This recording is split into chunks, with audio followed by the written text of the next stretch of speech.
मंदिर सर्वणे तंबते गौरी नारायणी नमोस्तुते असं लिहिलेलं मंदिर. तर आपण फोकस करू शकता की या मंदिराकडे. त्याचप्रमाणे इथे आपल्याला समोरच्या भागात आपण बघू शकतो हत्तीचे तबोले आहेत. आता राहत असलेला वारसांचा नागपुरी वारसांचा हा आतला भाग आहे. आणि आता आपण जाऊया बुरुजाकडे. हा हे त्या काळातलं एखादं काहीतरी औषध असावं असं वाटतं मला. नक्की कदाचित ते काहीतरी कुंटण्यासाठी असेल. आपण बघू शकता की हे इथे छोटे छोटे वाडे आहेत.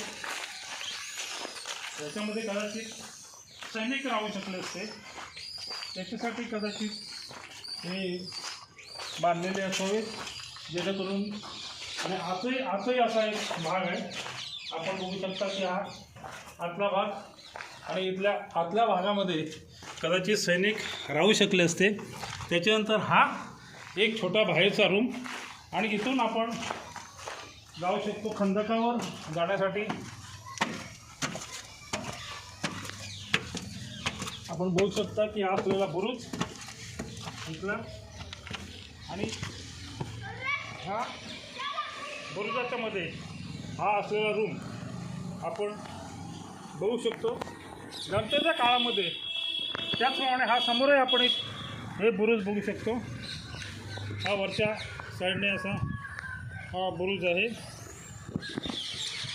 अत्यंत सुंदर असा राजवाडा आहे. प्रवेशद्वार, त्याच्यानंतर विहीर, त्याच्यानंतर हत्तीचा तबेला, त्याच्यानंतर मंदिर आणि त्याच्यानंतरची हा असलेला संपूर्ण भिंत आपण बघू शकता. आणि अशा प्रकारे हा वाडा मी तुम्हाला दाखवण्याचा प्रयत्न करत आहे. कामठा रियासत मधील पहिला राजे इंद्रजित सिंह राजे हे होते.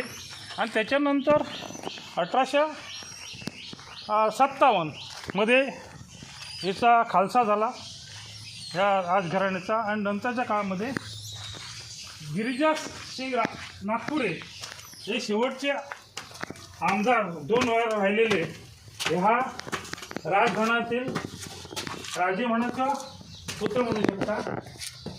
हा एक दर्गा आपण बघू शकतो की हा दर्गा पण कदाचित त्या काळातील असावा.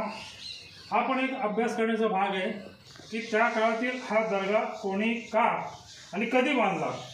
हा सुद्धा एक इतिहासाचा भाग आपल्यासमोर राहू शकतो. कामठाचा किल्ला किंवा जमीनदाराचा किल्ला किंवा कामठा राजवाडा म्हणून हा किल्ला प्रसिद्ध असून चारही बाजूने प्रचंड अशी भिंत असलेला हा किल्ला आपल्याला दाखवण्याचा मी प्रयत्न केला आहे. जय हिंद, जय महाराष्ट्र.